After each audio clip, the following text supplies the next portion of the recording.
those who gave the ultimate sacrifice to Canada, it's fitting that I'm going to speak this end of this first week on something that is very important to military families, veterans, and Canadians, and that's preserving the legacy of those who died in the service of Canada, Mr. Speaker. So on Bill C-64, a bill that deals with wrecked and abandoned and hazardous vessels, there's a lot in there, Mr. Speaker, and at times I think, abandoned hazardous vessels that appear listless and things like that, it sounds to me like a description of the Liberal cabinet, Mr. Speaker, but this is actually a bill dealing with an important maritime safety piece.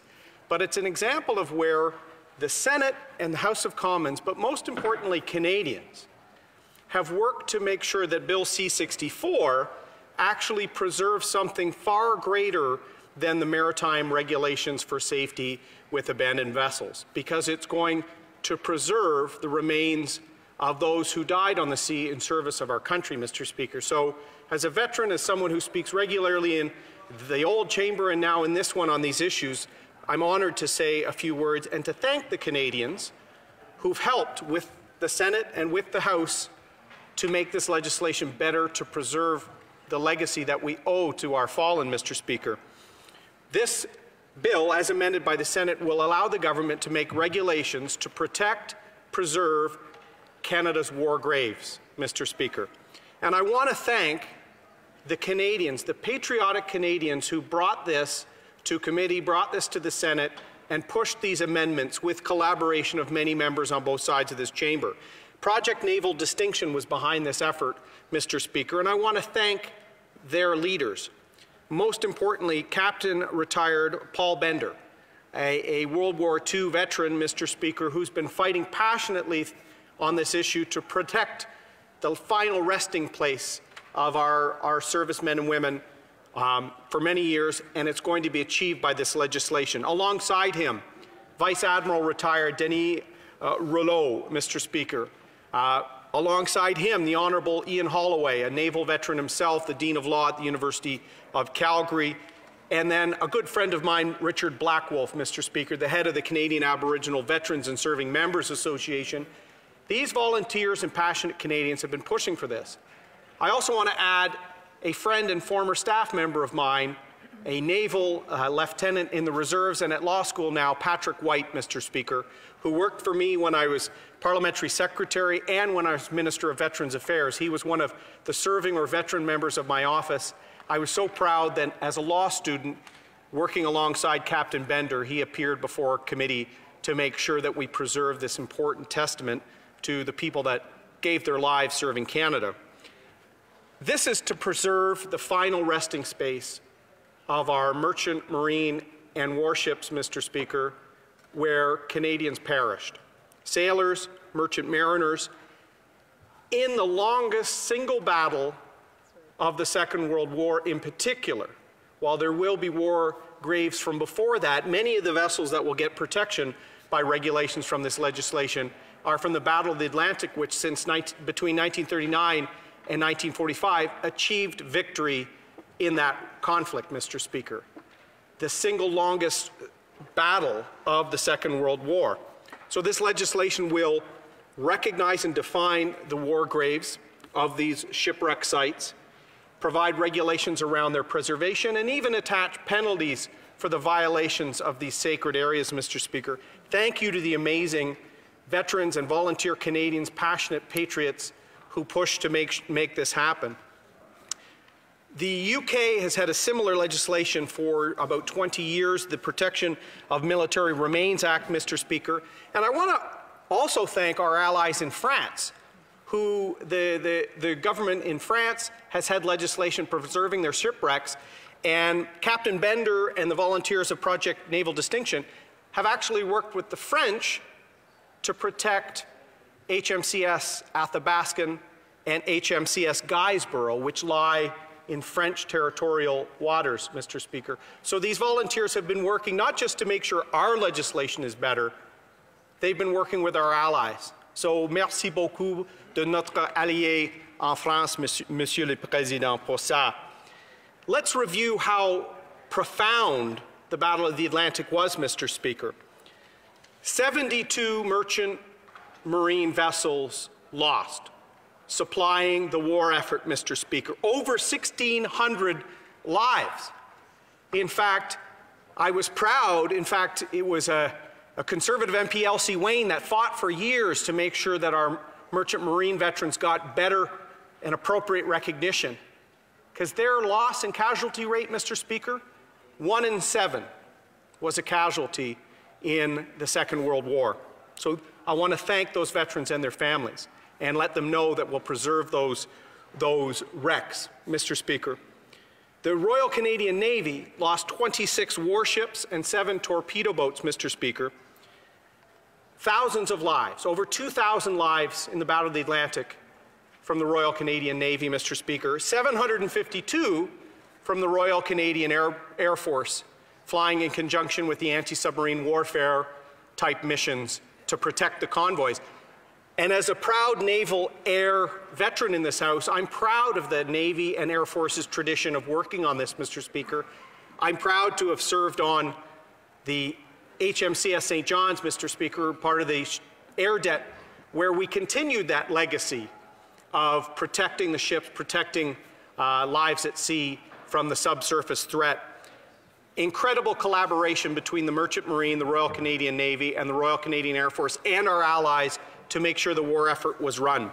I'd also add that civilians can be recognized through this, Mr. Speaker, as well, because 136 lives were lost on SS Caribou, a ferry that was sunk in transit between Nova Scotia and Newfoundland and Labrador, Mr. Speaker. You seem to be very aware of that. This is part of Canada's remarkable contribution to the Battle of the Atlantic and to global peace and security. We should be proud of it, but we should fight to preserve it, Mr. Speaker, and that is what this bill does. Sometimes I found, talking about our history, our military history about veterans, we sometimes lose sight of the fact when we hear numbers like 2,000 in the Navy, 752 in the Air Force, 1,600 plus in the Merchant Marines. Those aren't numbers, Mr. Speaker. Each one is a family that was gripped by the loss of their son or daughter, Mr. Speaker. And we can't lose sight of that. So I'm going to invite parliamentarians to think of that as we pass this, as we support it with these amendments, Mr. Speaker. We're thankful for all sides and those Project Naval Distinction for making it happen. But in Westboro, there's a bench dedicated to Lieutenant Navy Leslie Ward, who died aboard HMCS Athabasca on April 29, 1944. Now, lives lost at sea, Mr. Speaker, are recognized in the Naval Monument in Point Pleasant Park in Halifax. I've been there, many members have been there. You hear the bell toll for each ship lost, and you're there, and you're thinking how many rings of the bell there are, Mr. Speaker. But the names aren't there because we count them in ships.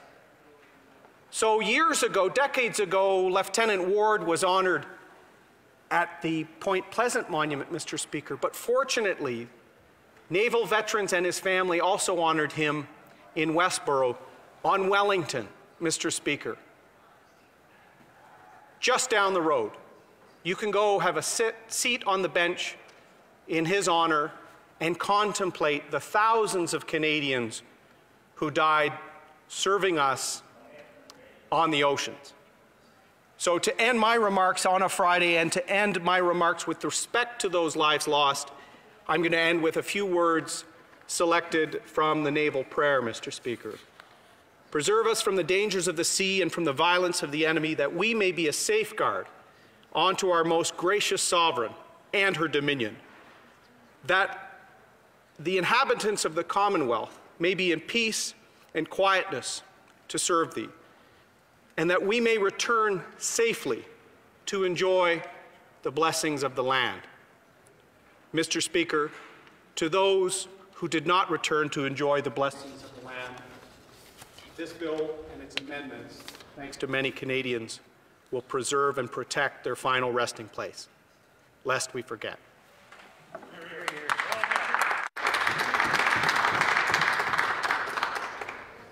Questions and comments?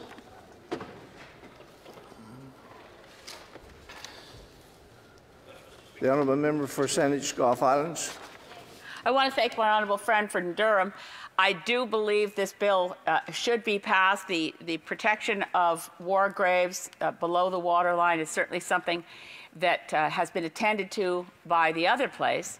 But the imperative to pass this legislation, of course, is the current threat to life and limb that exists particularly along the west coast of British Columbia. It's obviously not an issue at that level that touches on the member's riding, but I do want to assure him that this bill is urgently needed, that there is a current threat along the coast of British Columbia. I think I'll have an opportunity in a moment to explain what it is more fully, but I really do welcome this legislation, and I'm pleased to know that members of his party will be voting for passage. The honourable member for Durham. Thank you, Mr. Speaker. It's nice to see you there, Mr. Speaker. I'd like to thank my friend from Saanich Gulf Islands for her comment. Certainly I agree. This is a very serious issue that we've heard for many years in a variety of forms, particularly from our Pacific coast in British Columbia. And I was fortunate in the fact that there seems to be general agreement in this House on the pith of the legislation itself. I wanted to take the opportunity to not just highlight the importance of the remembrance and those who served Canada. This is a great example where passionate advocates like Captain Bender, who I think is in his 80s, Mr. Speaker, Canadians can influence this place because we are their representatives. And this is a process with C-64, where their passion has helped make this legislation better. So I dedicated my remarks today really to showcase what they've done alongside the Senate and members of this place to make sure we amend this to fix the real public policy challenge we are seeing on the West Coast, but also to show that passionate Canadians can make their changes to preserve our history. Questions and comments. The honourable member for Yellowhead. Thank you, Mr. Speaker, and I'd like to thank my honourable friend from Durham for his speech and for his advocacy for protecting our military sea graves. And I'd like, through you, Mr. Speaker, if he would comment a little bit more. We have so many historical events that happened in our country during World War II, whether it was on the East Coast or whether on the West Coast. Lost sailors, lost airmen, the Alaska Highway route, the northern route where we supplied military aircraft from the United States to Alaska, then on to Russia during the war. We have so many of these sites, and so many are forgotten. And I was wondering if he could maybe elaborate a little bit more, through you, Mr. Speaker, about the need for us to now start to recognize these historical significant spots in Canada where things happen, tragedies happened during World War II, or in either of our east or west coasts, or in the Arctic. Thank you, Mr. Speaker. Honourable member for Durham. Thank you very much, Mr. Speaker. I'm really happy my friend from Yellowhead asked that question. He knows service well, Mr. Speaker, from his decades of service in uniform to our country, and we appreciate his service now in Parliament after giving a lifetime of service. Hear, hear.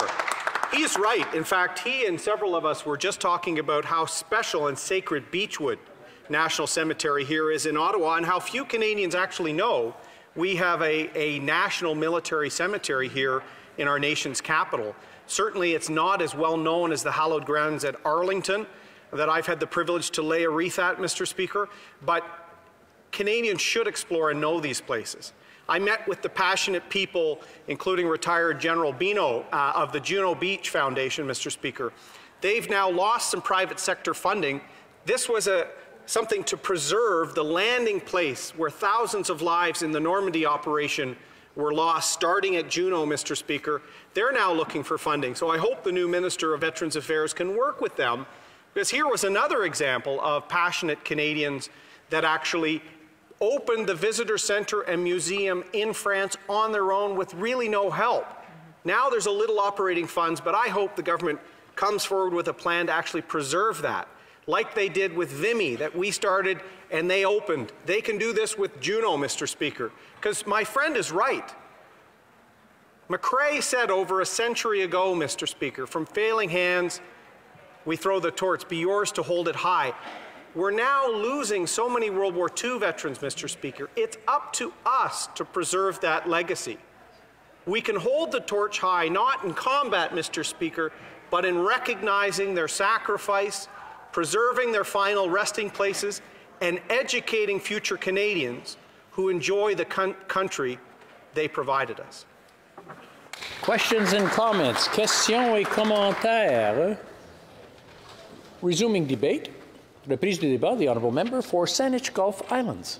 Thank you, Mr. Speaker. I couldn't be more pleased but to take the floor. I think I may be the last speaker at this stage of the progress of this bill and reviewing now the amendments